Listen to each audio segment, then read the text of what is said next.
Oi, estudantes! Está começando o segundo episódio do MBcast, o podcast do MB. Vocês gostaram tanto do primeiro episódio que nos apressamos para lançar logo o segundo. Nossa convidada é uma psicóloga formada na Universidade Federal do Piauí. Ela é especializada na saúde mental, na saúde na família, e o seu público-alvo são crianças a partir de 8 anos, adolescentes, adultos e idosos. Além de algumas clínicas, ela também atua em algumas escolas do município, inclusive o MB. Sem mais delongas, a convidada de hoje é a psicóloga Caroline. Bem-vinda, Carol! É muito bom ter você aqui. Como é que você se sente participando do MBcast? Obrigada, Gabi, obrigada, Rian, obrigada a todos que fazem esse projeto lindo que é o MBcast, né? Para mim é um enorme prazer estar aqui, né? Ser convidada para esse momento. Né? Eu sempre acredito nesse tipo de metodologia e eu estou muito feliz que o MB tenha ganhado, né, mais esse projeto. Né? Parabenizar vocês e dizer que para mim é um prazer. Hoje vamos falar sobre saúde mental e psicologia na escola. E nada melhor que uma profissional experiente para falar desses assuntos. Quais os desafios comuns que as pessoas enfrentam ao tentar manter uma boa saúde mental em um mundo cada vez mais agitado e demandante? Então, Gabi, essa pergunta ela é ótima, né? Por quê? Porque é uma coisa que eu sempre gosto de dizer. A nossa saúde mental, ela é uma das coisas mais difíceis de mantermos em ordem, né? Porque é como se fosse um sistema. Imagina uma pizza, né? Uma pizza, ela é cheia de fatias. E cada fatia é como se fosse algo que você precisa manter para ter uma saúde mental minimamente em dia, né? E eu acho que, pensando nessa pergunta, você foi muito feliz quando vocês fizeram essa palavra, né? Demandante. Porque demandante vem de algo que demanda. Algo acelerado, que está sempre demandando, que está sempre pedindo. Né? E a nossa vida está se resumindo nisso. Né? Nessa imensidão de coisas que temos que dar conta o tempo todo. E nisso de dar conta o tempo todo, a gente acaba esquecendo de muita coisa. Ou mesmo deixando de olhar para muita coisa. Né? Então, eu acho que um dos maiores desafios, eu me arriscaria a dizer, que é a falta de tempo para si mesmo. Né? A gente, claro que vem aí 34 anos da reforma psiquiátrica brasileira, mas muita coisa mudou. Mas ainda existe, né, muito tabu a respeito do tema, muito tabu em torno do que é ansiedade, do que é depressão, em torno de você tirar um tempo para si mesmo. Né? Então, eu acho que é isso. A falta de tempo para si mesmo, para se olhar, entender suas necessidades, entender que você precisa, sim, olhar para todas as esferas da sua vida. É um dos maiores desafios para mantermos a nossa saúde mental hoje em dia. Quais são os desafios mais comuns que os alunos enfrentam em termos de saúde mental e emocional na escola? Bom, Rian, com a experiência que eu tenho tido, né, em relação à psicologia escolar, né, estar mais próximo dos alunos, estar mais próximo, né, mais desse perfil adolescente, digamos assim. Né? Até agora, a experiência ela tem pairado muito por esse perfil. Né? E assim, são inúmeros os motivos, né? São inúmeros os fatores, como, por exemplo, fatores socioeconômicos, fatores de gênero, né? Fatores familiares, e a própria pressão, né, escolar, aliados a um histórico de vida, né, de vida pessoal mesmo, pode desencadear e desenvolver alunos, né, com ansiedade e depressão. Porém, né, partindo também dessa experiência, eu tenho visto que um dos maiores fatores são dois, na verdade, ao meu ponto de vista. Né, é o famoso fenômeno do bullying, que acontece dentro das escolas, mas não somente dentro das escolas, né? A gente sabe disso. E um fator externo, que é um fator familiar, né? A falta de apoio familiar. Eu acho que esses dois desafios são uns maiores desafios que eu tenho encontrado nessa empreitada escolar. Quais as práticas mais eficazes que a psicologia na escola utiliza para promover um ambiente escolar inclusivo e acolhedor? Então, se você quer um ambiente escolar mais inclusivo, mais acolhedor, mais dinâmico, você precisa, né, levar em conta fatores socioemocionais. Não tem como, né? Não tem como trabalhar tudo isso, essa harmonia, digamos assim, do ambiente, sem levarmos em conta algo primordial, que é a saúde mental. Então, um dos maiores desafios, eu diria até uma das maiores funções do psicólogo dentro da escola, é essa conscientização da equipe pedagógica, né, dos docentes, mas também dos discentes, sobre a importância de levarmos em conta fatores emocionais, né, fatores de cuidado, acolhimento, que são práticas que podem e que devem ser desenvolvidas dentro da escola. Mas, para além disso, né, a função do psicólogo dentro da escola também, promover escuta, promover acolhimento, né, promover, criar, desenvolver projetos e ações de cunho coletivo, né, que discutam esses processos de adoecimento, processos de saúde, né, criar espaços para esse tipo de discussão. Também acolhimento da família, né, orientação de pais, importantíssimo, uma coisa que a gente faz com muita frequência, né, e por aí vai. Como a pandemia afetou a saúde mental das pessoas, especialmente dos alunos? Bom, essa pergunta ela é muito pertinente, né? Porque a pandemia ela teve o seu grande desserviço, né, em termos de saúde mental. E eu acho que em termos de muita coisa. Claro que a gente teve um ganho, né, em questões de evolução, de maturidade, né? Muita gente conseguiu se sobressair dessa forma. Já outros não. Né? Eu costumo dizer que a pandemia foi algo que a gente nunca viveu, que a gente foi forçado, foi um parto forçado, né? A gente precisou se reinventar dentro daquilo que era imposto, né? Porque era um imperativo, né? Você não pode sair de casa, você não pode trabalhar, você não pode estudar, você não pode abraçar quem você ama, você não pode viajar para ver quem você ama, né? Então a gente teve que se reinventar dentro disso. E eu sempre costumo dizer, né, para os meus pacientes, para os meus alunos, para as pessoas próximas, antes da pandemia, quem tinha algum problema de saúde mental, alguma questão, né, após a pandemia esse problema ele foi agravado. E quem não tinha começou a desenvolver alguns sintomas.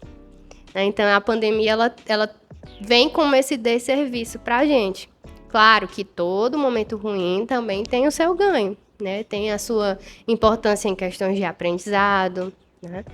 Porém, eu acredito que o saldo foi mais negativo nesse aspecto, né? Em questões de saúde mental. E são questões, né? É um saldo que a gente vem colhendo até hoje. Em certos aspectos, a pandemia realmente ela atrasou as pessoas, né? Mas em outros eu digo por mim, me ajudou bastante em certas situações. Por exemplo, eu era uma pessoa muito tímida. Muito tímida, eu não falava com ninguém e eu era totalmente fechada. Só que aí foi uma pane quando a gente voltou para a escola, pronto, ninguém me calava mais e isso é um defeito meu até hoje. Eu acho que assim, atrasou a gente bastante, mas também, em alguns casos, pode ter ajudado nessa questão de timidez. Eu vou lançar mais uma pergunta para você. O que você está achando de trabalhar a psicologia nas escolas? Então, trabalhar dentro das escolas, né, com psicologia escolar, para mim foi uma surpresa muito grande, né, porque o meu percurso formativo em si, ele sempre me enveredou, né, pelos caminhos coletivos. Porém, eu tive inúmeras experiências, mas eu nunca havia tido uma experiência escolar. Então, para mim, foi algo que conversou com todo o meu percurso, mas algo novo e que fez com que eu me encontrasse. Hoje eu posso dizer que eu realmente me encontro dentro da minha profissão. Claro, eu amo clinicar, eu amo trabalhar em outros dispositivos, mas a escola, ela tem me ganhado. Eu acho que foi algo que veio para me mostrar que eu realmente me encontrei, né? E nesse percurso, né, formativo. Eu cursei psicologia com ênfase em saúde coletiva. Né, na universidade que eu me formei, a gente tinha que escolher uma ênfase. Existia a ênfase clínica e a ênfase coletiva. A clínica, o próprio nome já diz, né, é onde você vai estudar de uma forma mais intensiva a clínica, o clinicar. né? E a saúde coletiva, ela te leva a estudar os dispositivos de saúde, né? Então, eu na minha cabeça, eu disse, não, eu vou por aqui porque eu acho que eu vou ter uma experiência mais abrangente. E dito e feito, né? Para mim, foi assim. Claro que para outras pessoas pode não ter sido. E tudo bem. Né? Mas, fora essa formação, né, com ênfase em saúde coletiva, eu fiz especialização em saúde mental, como vocês disseram. Eu fiz residência em saúde da família, né, também pela mesma universidade, que foi a UFP. Eu participei, né, dentro da graduação de um projeto muito legal, que era o Posso Ajudar, que era um projeto que acontecia no Hospital Estadual de Seu Arco Verde. Né? E também fui bolsista do PET Interprofissionalidade, que era um projeto que ele nos possibilitava aprender através do trabalho. Eles nos enviavam, né, para os dispositivos de saúde. Tive experiência, por exemplo, no Centro POP, né, que é com pessoas em situação de rua. Algo que a gente não tem por aqui, infelizmente. Né, mas foi uma experiência riquíssima. Né, experiências de CAPS. Fui estagiária de CAPS AD. Né, tive experiência em CAPS 2. Então, tudo isso foi me proporcionado através da graduação e da participação nesses projetos.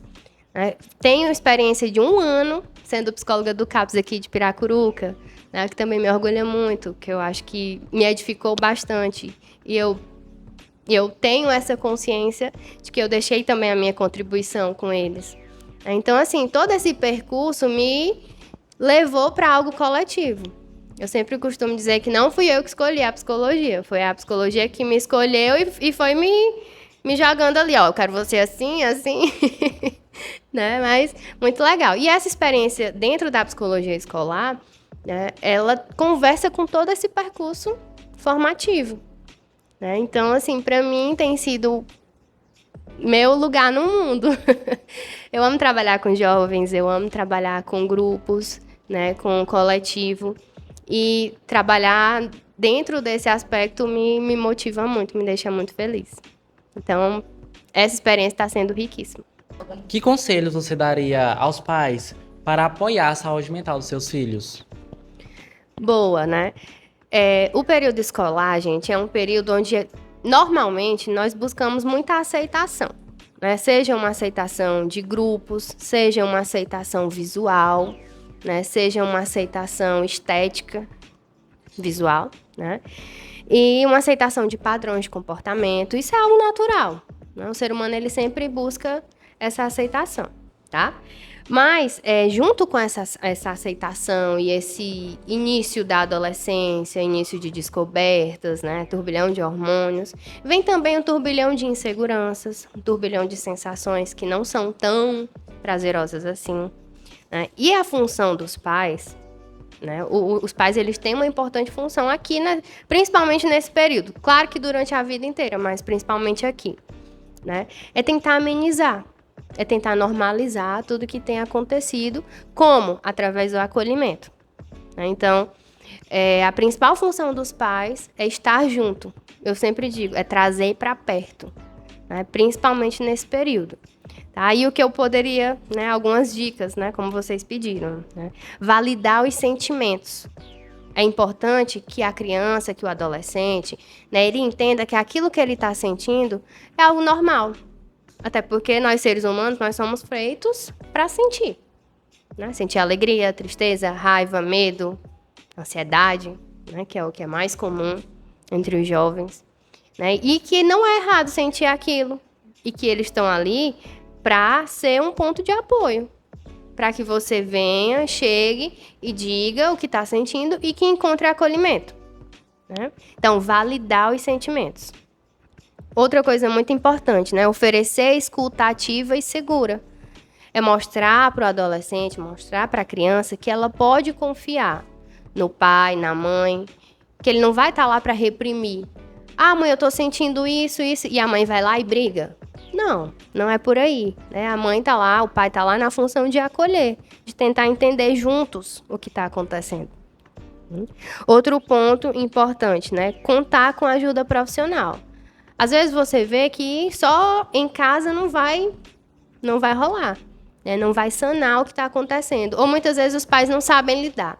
Então, é importante, nesse caso, buscar uma ajuda profissional, né? De alguém que possa estar ajudando em todo esse processo. Fornecer informações claras e precisas, né? Não tem como eu ajudar alguém se eu não sei sobre aquilo que está acontecendo.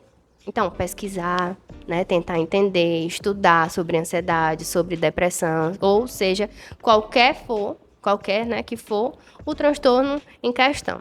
Desmistificar o problema. A ansiedade, ela é um problema comum.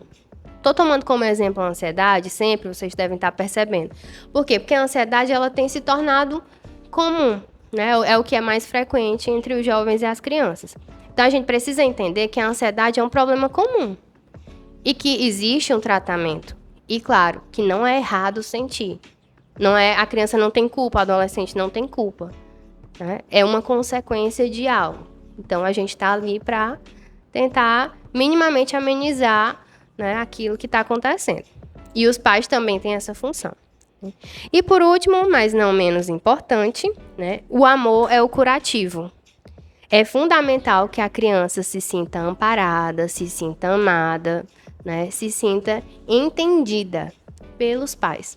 Então, essas são as dicas que eu separei aqui, né, para que os pais tomem consciência disso, do quanto é importante a função deles, principalmente nesse momento.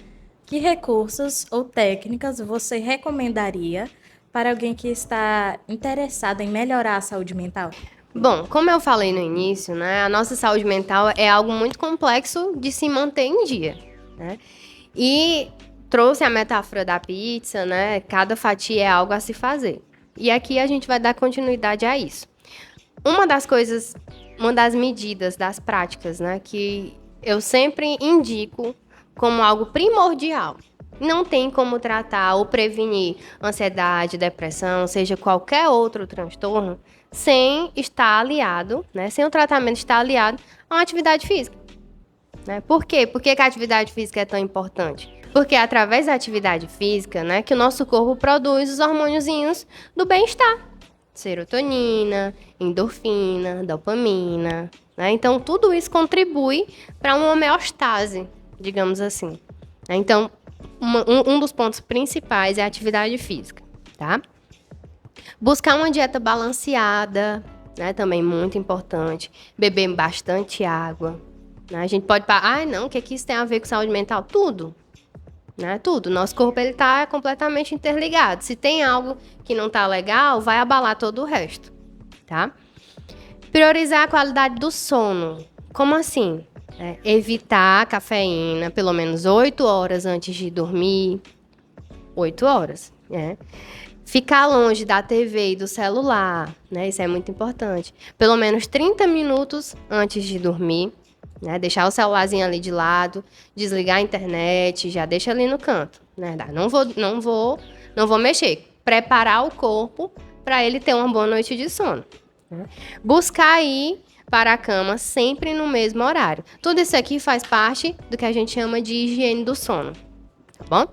Explorar atividades relaxantes. Né? Aqui a gente já encontra um impasse. Muitas pessoas têm um certo preconceito em relação a isso, mas é extremamente importante. Atividades como alongamentos, yoga, meditação, exercícios respiratórios, né? Eles vêm como uma forma de, digamos, regular o nosso corpo, trazer ele para essa calmaria, né? Às vezes a gente está muito elevado, você traz de novo com exercício de respiração, até ali no teu dia a dia mesmo, não precisa nem ninguém perceber, né? Você inspira pelo nariz e solta pela boca, devagarzinho. Né? São um dos exercícios de respiração que a gente passa muito para as pessoas, né? Cuidar bem dos seus relacionamentos. É um ponto importantíssimo. Você ser seletivo nos teus relacionamentos. E aqui eu não falo só de namorado, namorada. Não. Amizade também, né? Ter essa sensibilidade de perceber, tá?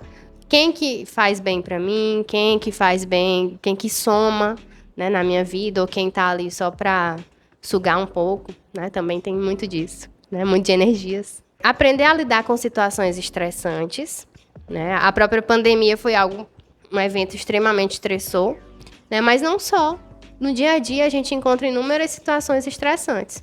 E nós precisamos ter serenidade, calma, para aprender a lidar com isso. Afinal de contas, vai ser, se ninguém sabe, eu digo agora, vai ser pro resto da vida, né? Os problemas estão aí para isso. Ter metas e objetivos também é muito importante. Você traçar metas, traçar objetivos, claro, entendendo sempre seus limites, né? Você não vai traçar um objetivo e uma meta sem que você, sendo que aquilo passa do seu limite, né? Você tem que entender também que você tem os seus limites, para que não adoeça, né? Ao invés de fazer algo bom, você acabe indo por outro caminho, né? E não ter medo de pedir ajuda, tá? Se você vê que você não consegue, se você vê que tudo que você fez não está dando certo, que precisa de um temperinho a mais, você tem que pedir ajuda, né? Para um familiar, para um amigo, para um profissional, tá bom? É preciso reconhecer, né, que pedir ajuda é uma demonstração de coragem e de força, não de fraqueza. Reconhecer que não está tudo bem faz parte do processo de cura e abre a porta para encontrar uma solução válida. Conte com os amigos, com os familiares, né, como eu falei, para se manter de pé. E não tenha receio de buscar ajuda profissional quando necessário. Galera, os episódios do MBcast sairão uma vez por semana, às 19 horas. E para ficar por dentro de todos eles, é só seguir o nosso canal MBcast no WhatsApp. Obrigada, tia Carol, por participar do nosso podcast e passar um pouco da sua mensagem sobre psicologia na escola e saúde mental, principalmente dos alunos. E eu tenho certeza que o pessoal de casa gostou bastante. Eu que agradeço, né, pelo convite. É sempre bom estar pertinho de vocês, não é novidade para vocês isso, né? E eu espero ter contribuído, né, um pouquinho com o MBcast, um projeto que eu amei, né, e amo, né? E eu quero agradecer a equipe do MBcast, né, pelo convite, pelo acolhimento, pelo cuidado, tá? Que foi gigantesco comigo, sempre é, né? E não foi diferente dessa vez, né? E dizer que mais uma vez, foi um prazer e eu quero que esse projeto ele continue aí, se estenda por muito tempo. Precisar de mim, estou aqui, como sempre, e é isto. E a gente fica por aqui, nos siga no Insta, @monsenhorbenedito e @nononoa. Eu sou Rian. E eu sou Gabi. E esse foi mais um episódio do MBcast.